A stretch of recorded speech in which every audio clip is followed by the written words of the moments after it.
Boa noite de novo. Boa noite para aqueles que chegaram depois das boas-vindas. Meus irmãos, vou pedir para vocês abrirem as suas Bíblias em Mateus 28, versículo 18. Mateus 28, verso 18.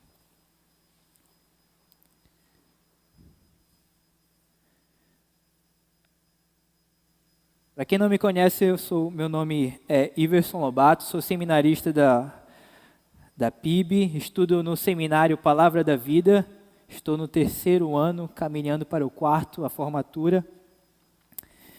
E lá no seminário, esses meses, as nossas sextas-feiras eram agitadas, depois que o Senhor dos Anéis, os Anéis de Poder, foi lançado. Toda sexta-feira nós nos reuníamos para assistir os episódios. Eu, particularmente, gosto muito dos escritos de Tolkien e gosto muito de um termo que ele usa chamado eucatástrofe. A eucatástrofe é um termo criado por ele mesmo, por Tolkien, que se refere a uma súbita mudança na direção dos eventos finais de uma história. É uma reviravolta. E a gente pode perceber isso muito no último filme do Senhor dos Anéis, O Retorno do Rei, quando tem aquela caminhada triunfal ali para o final, Frodo e Sam subindo a montanha para destruir o anel, enquanto Aragorn e o seu exército estão de frente ao exército de Sauron. E aí, nesta cena, embora a vitória assegurada por Sauron, e o anel é destruído pelo descuido do Gollum. Ele cai junto com o seu precioso na lava da montanha de Mordor. E com ele o Lorde das Trevas e sua força, o seu exército, que cercava o exército liderado por Aragorn, abre-se a terra e eles caem dentro do buraco e eles vencem. Isso ocorre mesmo Frodo se rendendo à vontade do anel. Nesse momento, acontece a eucatástrofe, onde tudo parecia que não ia acabar como a gente pensava que ia acabar, com um final feliz. Acontece uma reviravolta na história, e essa história ela tem um final feliz. Só que Tolkien não criou apenas o termo eucatástrofe, ele criou também o termo descatástrofe. Ele criou esse termo ficcional para se referir ao ato que antecede a eucatástrofe.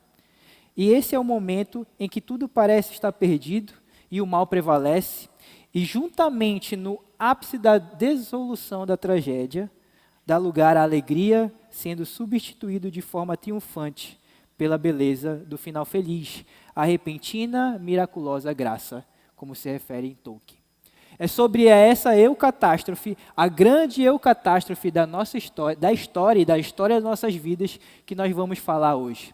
Sobre aquela descatástrofe, a morte do Senhor Jesus na cruz, que trouxe desilusão e desesperança para os discípulos, mas que ao 3º dia teve uma reviravolta, e essa reviravolta mudou a história completamente para todo sempre. Então vamos ler Mateus 28, verso 18, diz assim: Jesus, aproximando-se, falou-lhes dizendo: toda a autoridade me foi dada no céu e na terra. Vamos orar?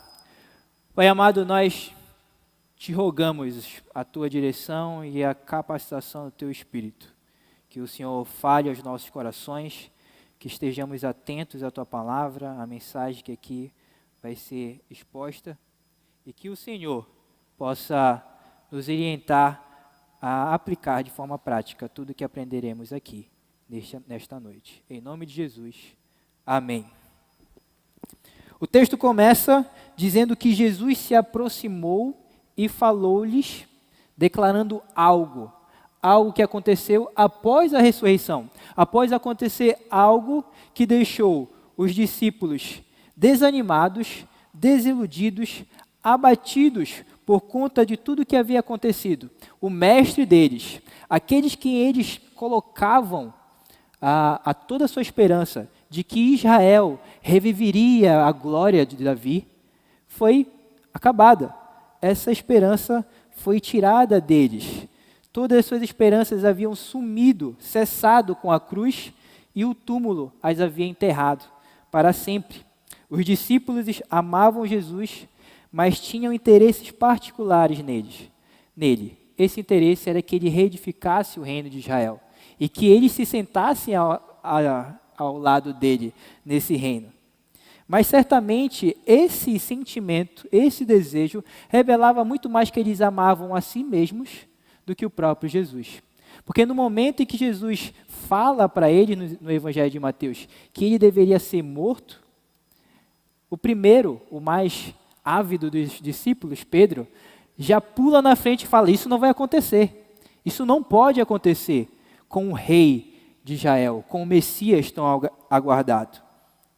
Então, os discípulos, depois de verem o seu rei, a sua esperança de reedificação do reino de Israel, ser morto numa cruz, ser zombado ao caminho do Gólgota, eles ficam temerosos, ficam assustados. E quando eles recebem a notícia das mulheres que viram que o anjo disse que Jesus havia ressuscitado, e elas viram Jesus, e manda essas mulheres até os discípulos, para informar eles que eles deviam ir para um monte na Galileia, onde eles deveriam se encontrar, eles ficam perplexos, eles não acreditam muito nas mulheres, no que elas falam. E isso mostra também que eles estavam com medo, estavam desesperançados. Eles estavam preocupados com a própria vida deles, porque quando eles souberam disso, eles se reuniram secretamente para que o Império Romano e nem os judeus pudessem fazer aquilo que eles fizeram com o seu Senhor. A esperança deles tinha se acabado por uma razão simples, que era, por definição, o Messias devia ser um rei em função de reinar, e não um criminoso crucificado. A falta de uma visão correta, a falta de um foco correto sobre a pessoa de Jesus Cristo pode estar diretamente atrelada a uma vida estagnada a si mesmo. Quando nós não temos uma visão correta de Jesus, nós vivemos para nós mesmos. Nós vivemos centrados nos nossos próprios desejos. Nós vivemos vivendo para aquilo que nós almejamos e assim queremos nos satisfazer. Então, diante de tudo isso, foi a ressurreição de Jesus que mudou completamente a visão dos discípulos. A visão do Cristo ressurreto diante dos seus olhos mudou radicalmente a vida deles. Jesus venceu a morte ao ressuscitar e ele havia deixado de ser algo que deveria, e a morte deixou de ser algo que deveria causar medo aos discípulos. Agora, pelo contrário, tendo a visão do Jesus Cristo ressurreto se aproximando deles, eles entenderam que a morte agora era somente mais um passo para a eternidade. E nesse momento, tudo isso aconteceu por uma reviravolta. A ressurreição é a grande eucatástrofe da história. É o grande momento escatológico do Novo Testamento. É o evento totalmente inesperado para os discípulos, apesar de ser profetizado e anunciado pelo Antigo Testamento e reafirmado por Jesus Cristo. A ressurreição não pode ser dissociada do nascimento de Cristo e de sua morte na cruz, pois esses eventos antecedem a consumação, é a descatástrofe da vitória de Jesus, e que, portanto, juntas somam-se e criam-se o cerne, o fundamento para a salvação da humanidade. Esses eventos revelam para a gente o amor de Deus, o grande amor de Deus, um amor sacrificial que triunfou sobre a morte ao se entregar à própria morte por amor daqueles que Ele amou. O amor sacrificial, então, nessa história, é o grande herói para nós. Esse amor é revelado em uma pessoa, a pessoa de Jesus Cristo, que é o Verbo encarnado, que invadiu a história, que tem transformado vidas, que transcendeu e nos fará transcender sobre a morte. Nele, Deus entregou de si a nós mesmos, e é por Ele que nós podemos amar sacrificialmente os outros e mudar o mundo à nossa volta. Tudo isso aconteceu porque Ele nos amou primeiro, com o seu amor sacrificial, que é o que tem de mais poderoso no universo. Não existe mais nada mais poderoso do que o amor de Deus, pois Ele é o poder que traz a eternidade. É a eternidade invadindo a humanidade. Jesus é a maior expressão desse amor, do amor transformador e poderoso, esse amor sacrificial que existe no universo. Na cruz, Jesus transformou vergonha em vitória. E ao ressuscitar, ele transformou desânimo em alegria, desilusão em esperança, e nos ensinou que viver sem ele é trevas e morrer com ele é lucro. Portanto, a visão que nós devemos ter, que deve nos levar a uma vida correta diante do Senhor, é a visão do Cristo ressurreto.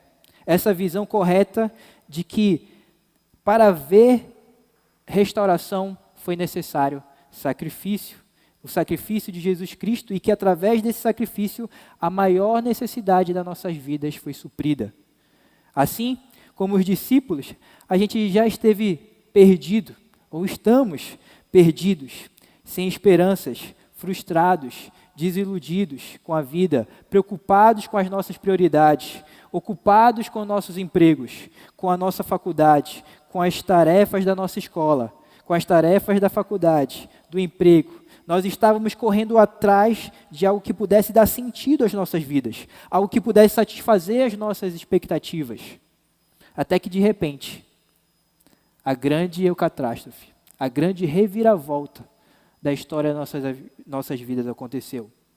Um dia, em meio ao drama das nossas vidas, sem destino, perdidos, caminhando para o inferno, nós nos deparamos face a face com a visão do Cristo ressurreto.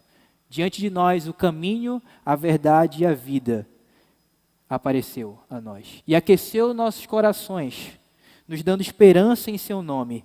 E quando cremos nele, nos transforma as nossas vidas para sempre.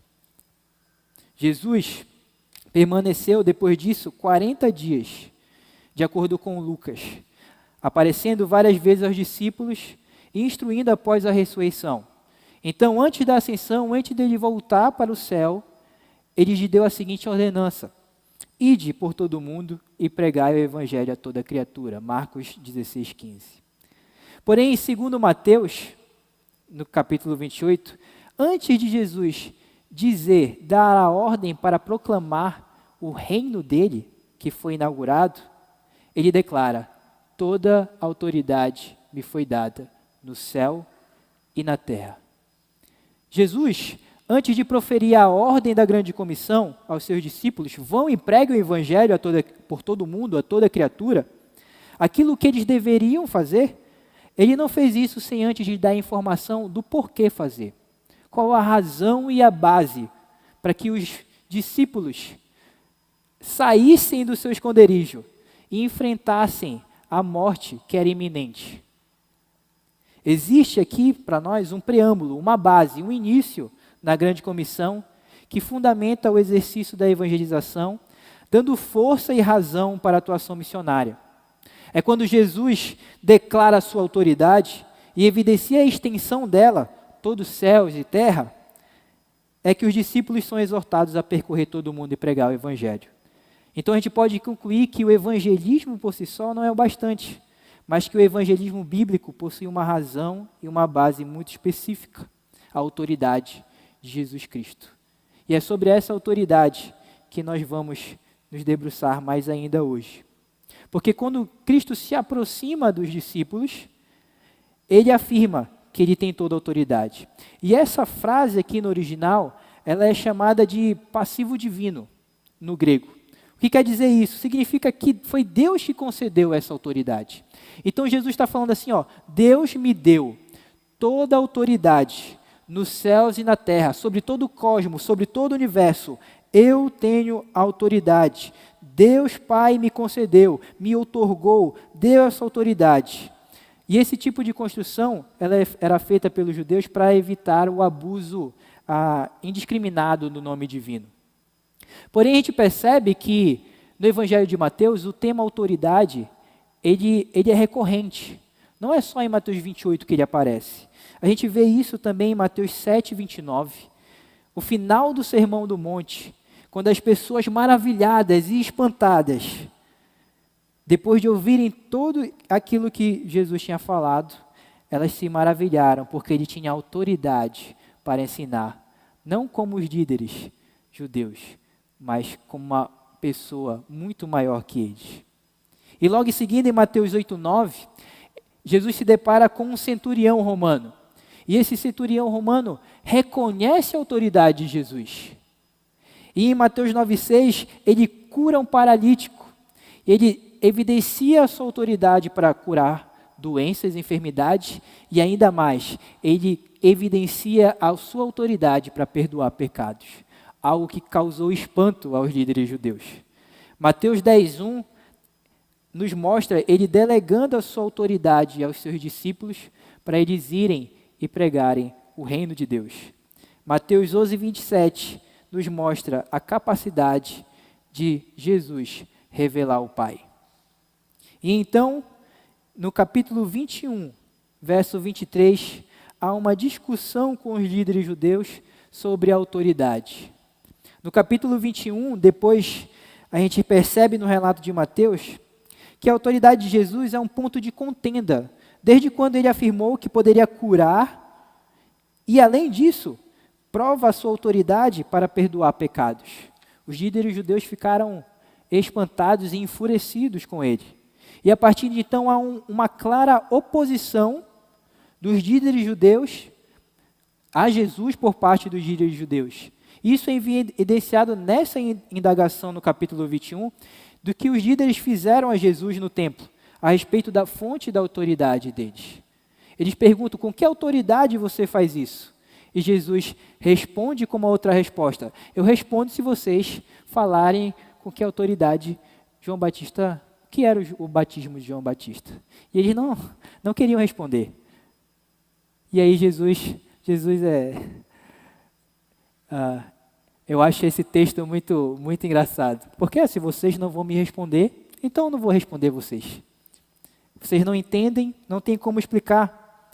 E depois disso, eles queriam deter Jesus. Mas a sua popularidade era tão grande, as multidões os seguiam. As outras pessoas que não estavam preocupadas com si mesmo, com o exercício legalista da lei, seguiam eles. Esse era um obstáculo para que os líderes tinham para pegar Jesus. Essa tensão levou eles a nutrirem um desejo de matarem Jesus. A gente pode ver isso em Mateus 26, no verso 3 ao 5. E esse desejo de matar Jesus foi realizado quando Judas traiu Jesus. Eles conseguiram o que queriam. E de depois preso no Getsêmani, Jesus é interrogado pelo sumo sacerdote Caifás, em Mateus 26. Abram em Mateus 26. Pois esse capítulo, esse trecho do capítulo 26, faz uma direta conexão ao verso 18 do capítulo 28. O sumo sacerdote Caifás interroga Jesus no Sinédrio, e após a acusação do verso 61, este disse, Jesus, posso destruir o santuário de Deus e reconstruí-lo em 3 dias? Ele é intimado a respondê-la. Ele, levantando-se, o sumo sacerdote pergunta a Jesus, você não diz nada em resposta ao que estes depõem contra você? Porém, o silêncio de Jesus faz Caifás exigir que ele responda, que ele dê uma resposta a respeito da identidade que ele estava reivindicando. Verso 63. Jesus, porém, guardou silêncio e o sumo sacerdote lhe disse, eu exijo que nos diga, tendo Deus vivo por testemunha, se você é o Cristo, o Filho de Deus. E a resposta de Jesus, o início dela parece ambíguo aos nossos ouvidos ocidentais. Tu disseste. Só que os líderes entenderam, inclusive Caifás, o que Jesus estava falando. E a sequência da resposta de Jesus confirmou a veracidade da autoridade dele. Jesus respondeu, verso 64, e o Senhor mesmo, quem está dizendo isso? Mas eu lhes digo que que desde agora vocês verão o Filho do Homem sentado à direita do Todo-Poderoso, vindo sobre as nuvens do céu. A sequência da resposta de Jesus é o que interessa para nós agora nesse texto, pois ela é a conexão direta a Mateus 28:18. A resposta de Jesus propõe algo que deve ter soado como um ousado desafio ao Sinédrio. Eu lhes digo que desde agora vocês verão o Filho do Homem sentado à direita de Todo-Poderoso e vindo sobre as nuvens do céu. Essas palavras de Jesus são um eco do Salmo 110, 1, que diz, Salmo 110, 1, que diz o seguinte: Disse o Senhor ao meu Senhor, sente-se à minha direita, até que eu ponha os seus inimigos por estrados dos seus pés. E é uma conexão direta a Daniel 13, que diz, eu estava olhando nas minhas visões da noite, e eis que vinha com as nuvens do céu, alguém como um filho do homem. Ele se dirigiu aos anciãos de dias, e fizeram chegar até ele. 14. Foi-lhe dado o domínio, a glória e o reino, para que as pessoas de todos os povos, nações e línguas o servissem. O seu domínio é domínio eterno, que não passará, e o seu reino jamais será destruído. Ambos os textos do Antigo Testamento falam do recebimento de um reino e de uma exaltação acima do reino de Davi por parte do Messias, o Filho do Homem. O que Jesus, sem cerimônia, afirmou com categoria ao Sinédrio e ao sumo sacerdote. E muito embora esse cumprimento total e definitivo das palavras de Jesus se refira à sua segunda vinda, a gente tem aqui um cumprimento parcial desta afirmação de Jesus em Mateus 28:18, quando ele declara, toda autoridade me foi dada nos céus e na terra. O paralelo dessa declaração com Daniel 14 complementa a afirmação de Jesus perante ao Sinédrio, no verso 64 de Mateus 26. Como um filho do homem, Daniel 14, recebe soberania, domínio, autoridade, glória e reino sobre os povos, um domínio, autoridade eterna. Esta é a nova condição do Jesus ressurreto, a autoridade absoluta, a autoridade do Filho do Homem profetizado em Daniel 7, 13, 14. Quando Jesus declara, toda autoridade me foi dada nos céus e na terra, ele está declarando que o seu domínio, o reinado dele foi inaugurado. Aquilo para que ele deveria vir foi cumprido. O seu nascimento, a sua morte e a sua ressurreição foi a consumação da inauguração do reino de Deus na terra. E agora nós vivemos essa tensão entre o reino de Deus irrompendo no mundo e agora nós temos Jesus Cristo sentado à direita de Deus Pai, com todo poder e glória. E um dia ele voltará para consumar esse reino que foi inaugurado. É evidente que Jesus demonstrou e exerceu divina autoridade durante seu ministério, como a gente pôde observar nesses textos. Porém, essa autoridade foi encoberta pela forma humilde que ele assumiu. Jesus se submeteu à autoridade das trevas para que as Escrituras se cumprissem. Como ele próprio afirmou no Getsêmani, Mateus 26, 55, ele fala, quando o povo chega ali para prendê-lo, ele faz a seguinte afirmação. Naquele momento, Jesus disse às multidões, vocês vieram com espadas e porretes para prender-me? Como se eu fosse um salteador? Todos os dias no templo eu me assentava ensinando e vocês não me prenderam. Tudo isto, porém, aconteceu para que se cumprissem as escrituras dos profetas. Ele se esvaziou de si mesmo por amor de nós e ele se deixou ser ultrajado, zombado, cuspido, espancado, condenado, chicoteado e crucificado. Para que agora, em Mateus 28:18, ele declarasse, toda a autoridade me foi dada. Depois de ter sido ressuscitado como vitorioso Filho do Homem e exaltado à mais alta posição de autoridade do universo, reivindicando assim essa autoridade universal, é a partir dessa autoridade que ele diz, vão e preguem o Evangelho. É em cima dessa base, da autoridade de Cristo, que a grande comissão é edificada. É depois da ressurreição que lhe habilitou a conquistar a autoridade que Satanás tinha oferecido a ele na tentação no deserto, e que ele poderia ter escolhido o caminho mais curto e mais fácil, em troca de se submeter ao próprio Satanás. Porém, Jesus conquistou a autoridade legítima pelo caminho mais longo, pelo caminho mais árduo, pelo caminho mais sofrido e doloroso, o qual de fato era o único possível, o caminho da sangrenta cruz. Então, tendo destronado o príncipe deste mundo e conquistado toda a autoridade para que o evangelho fosse pregado a todas as nações, Cristo ressuscitou para garantir a execução dessa grande obra. E na ressurreição de Cristo, ele colheu os frutos do seu penoso trabalho, de sua alma, Isaías 53:11. E foi por causa dessa alegria que lhe estava proposta que ele suportou a cruz, Hebreus 12:2. Por isso, o nosso evangelismo, a nossa tarefa missionária de pregar e proclamar o reino de Deus, de falar que o nome de Jesus Cristo é a salvação para o perdido, nós precisamos entender que o evangelismo ele é cristocêntrico. O nosso esforço missionário e evangelístico deve ser completamente baseado na pessoa de Jesus, porque é Cristo que pregamos, é sobre Cristo que falamos e é Cristo que deve motivar os nossos corações a viver e pregar o evangelho. Então essa é a visão que nós devemos ter de Jesus, o Jesus ressurreto, que detém toda a autoridade, uma autoridade de extensão cósmica.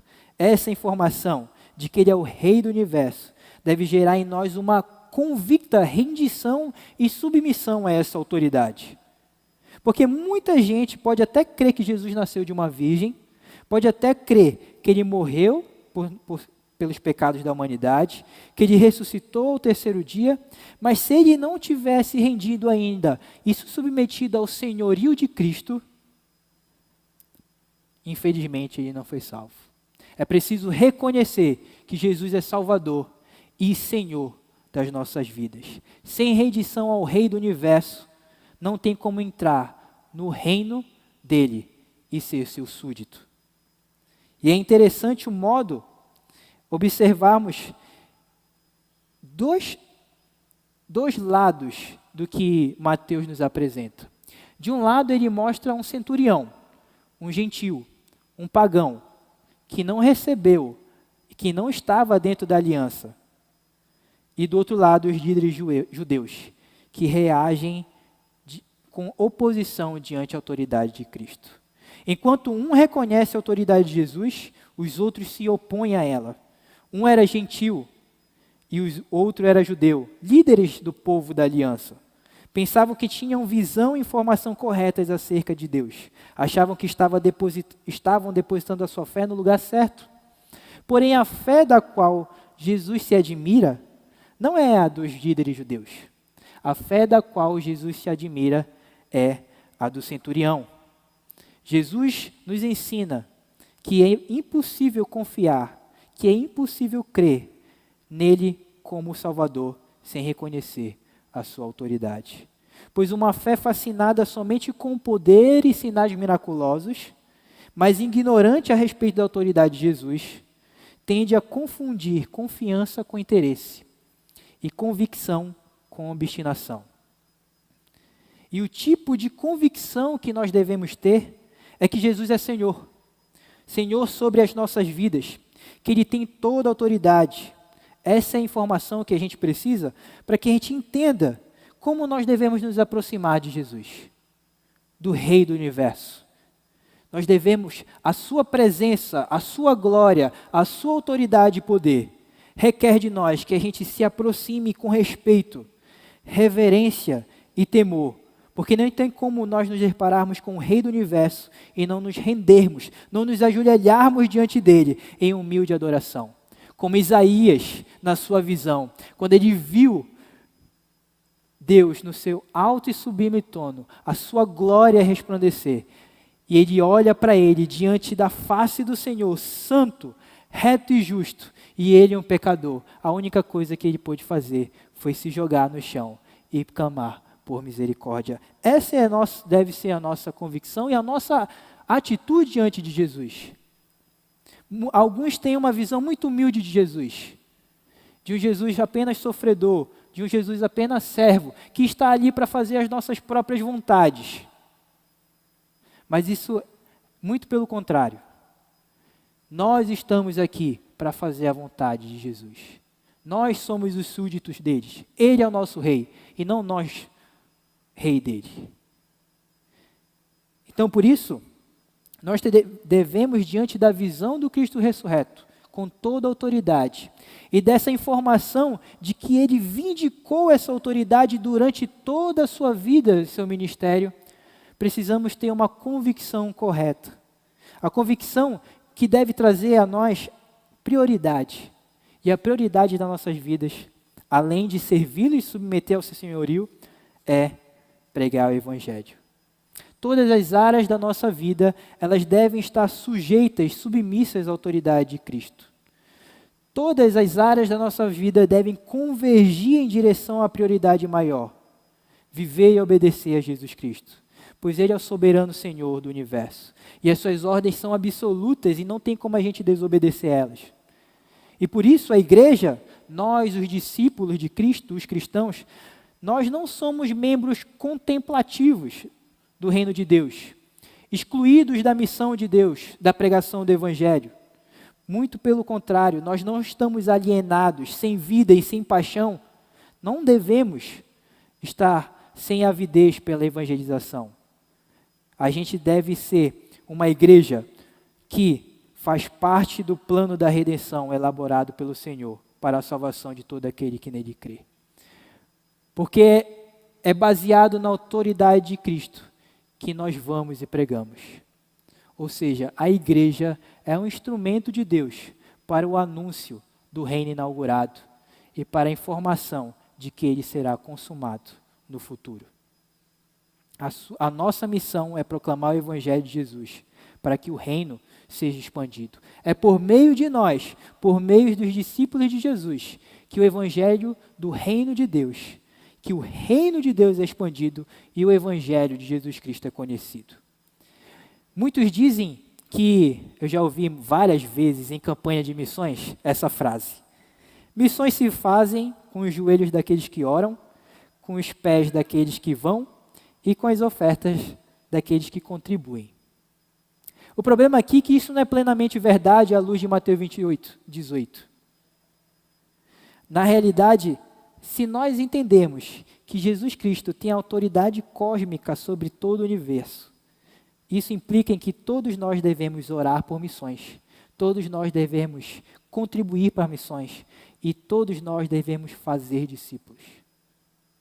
Não existe aquele que só ora, não existe aquele que só contribui, e não existe só o missionário que vai lá no meio do mato, nos índios, nos ribeirinhos, nos muçulmanos. Não existe só o pastor e o missionário que vai plantar a igreja. Todos nós somos responsáveis, debaixo da autoridade de Cristo, em fazer discípulos. Todos nós somos responsáveis por orar pela salvação das nações. Todos nós somos responsáveis por contribuir para missões. Essa é a nossa prioridade. Não é porque o missionário vai lá que ele não precisa orar e contribuir. Muito pelo contrário, ele que tem que ser o cara que mais ora e que mais contribui, porque ele conhece a dificuldade da missão de Deus na evangelização das pessoas. E por isso aquele que só contribui, ele precisa entender que ele precisa fazer discípulos, que ele precisa conhecer a realidade do campo missionário, porque só assim ele entenderá que o dinheiro que ele está dando não é para cobrir as necessidades do missionário que está no campo, mas é porque a autoridade de Cristo está sobre a sua vida. E se ele se submete, todas as áreas da sua vida, a parte financeira da sua vida está submetida em prol da missão de Deus. Portanto, tudo o que fazemos como cristãos deve repousar no fato de que Cristo é a fonte de autoridade suprema. o Rei do Universo, o Salvador, o Filho de Deus, o Filho do homem vitorioso. Ele é aquele que sabe como agradar ao Pai. E o nosso evangelismo deve ser confiante e não medroso por causa disso. Porque o conteúdo da mensagem pressupõe a autoridade daquele que é Senhor sobre todas as coisas. E por isso que nós devemos ter uma convicção que deve trazer coragem a nós. Coragem é indispensável na hora de espalhar e preservar a verdade de Cristo, como diz John Piper. O verdadeiro evangelismo e o verdadeiro ensino da palavra de Deus vão demandar coragem, intrepidez, ousadia dos discípulos de Jesus. Muitos de nós somos covardes na tarefa da evangelização. Temos vergonha de anunciarmos que somos discípulos de Jesus. Porque a gente não quer se sacrificar. A gente não quer se indispor também. A gente não quer se indispor e sacrificar a nossa carreira, a nossa reputação, a nossa imagem diante dos outros, ou a imagem que a gente pensa que a gente tem diante dos outros. Porém, a visão da necessidade de Cristo para a humanidade, de que Ele é a maior necessidade a ser suprida da humanidade, deve nos levar a uma convicta coragem da pregação do Evangelho de Cristo, que é o Redentor da humanidade. Essa informação deve causar rendição e submissão primeiro em nós, pois somente quando a gente teme ao Senhor, nós estamos convictos de que somos embaixadores do seu reino, inaugurado por Cristo, que um dia voltará e o consumará. Por isso, não devemos ter vergonha do Evangelho, como diz Paulo, porque ele é o poder de Deus na autoridade de Jesus para a salvação daquele que crê. A nossa coragem deve derivar dessa declaração, desta vasta autoridade de Cristo. Ele que é a exegese do Deus vivo, o mantenedor do universo, o redentor da humanidade e o governador de todo o mundo. Isso deve nos dar uma convicção corajosa na pregação do Evangelho. E além disso, essa convicção de prioridade e de coragem deve gerar em nós esperança. E muito embora os dias atuais minguem as nossas convicções, apesar de a gente ter uma visão correta e uma informação correta de Jesus, é importante a gente lembrar que a convicção, ela é solidificada pela esperança que há em Cristo. Por mais que os dias de hoje, por mais que a realidade do mundo possa nos causar desilusão e tristeza, e às vezes uma atitude apática e sem paixão pela evangelização, nós devemos lembrar que Jesus Cristo reina e tem toda a autoridade sobre o céu e a terra. E uma outra cena, voltando para a Eucatástrofe, uma outra cena de Senhor dos Anéis me chama muita atenção e eu quero compartilhar com vocês. Em Senhor dos Anéis, as duas torres, Frodo, cansado de carregar o fardo pesado da missão de levar o anel até Mordor para ser destruído, decide desistir e se entregar ao Nazgûl, o cavaleiro das trevas de Mordor. Contudo, seu amigo, o corajoso Sem, o impede. Mas Frodo, fadigado pelo peso do anel e angustiado com o cenário de destruição à sua volta, o cenário de que parecia que os injustos estavam prosperando, ele murmura ao seu amigo Sem, dizendo que não é capaz de continuar a missão. Mas Sem, compadecido, responde a Frodo que compreende suas limitações, pois na verdade eles nem deveriam estar naquele lugar. Tudo era uma grande justiça, mas estamos, prossegue o parceiro de Frodo. E ele continua assim: é como nas grandes histórias, Senhor Frodo, as que tinham mesma importância. Eram repletas de escuridão e perigo, e às vezes você não queria saber o fim. Porque como podia ter um final feliz? Como podia o mundo voltar a ser o que era depois de tanto mal? Mas, no fim, é só uma coisa passageira. Essa sombra, até a escuridão tem de passar. Um novo dia virá, e quando o sol brilhar, brilhará ainda mais forte. Eram essas histórias que ficavam na lembrança, que significavam algo, mesmo que você fosse pequeno bastante para entender o porquê. Mas acho, Senhor Frodo, que eu entendo sim. Agora eu sei. As pessoas dessas histórias tinham várias oportunidades de voltar atrás, mas não voltavam.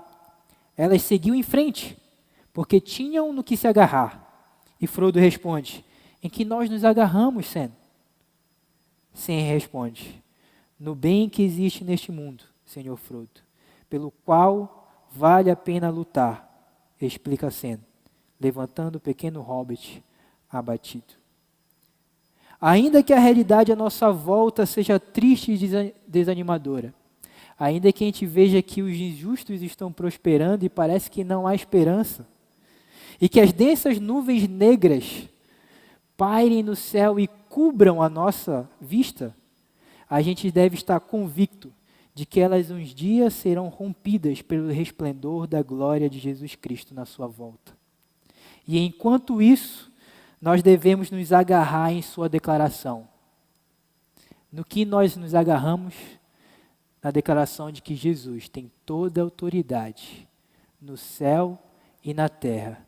E por isso, nós vamos. Porque Ele se sacrificou por nós. Ele se entregou à morte para que nós pudéssemos alcançar vida nele. E é por isso, por causa da autoridade de Cristo, por causa do poder de Cristo, por causa da obra de Cristo, que nós estamos aqui reunidos hoje.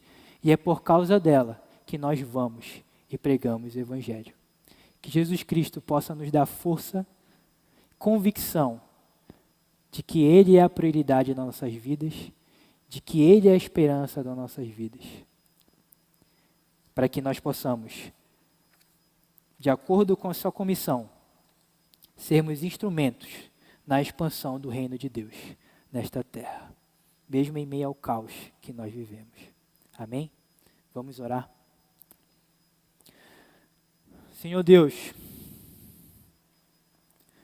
primeiro nós queremos te agradecer pela salvação encontrada em Jesus Cristo.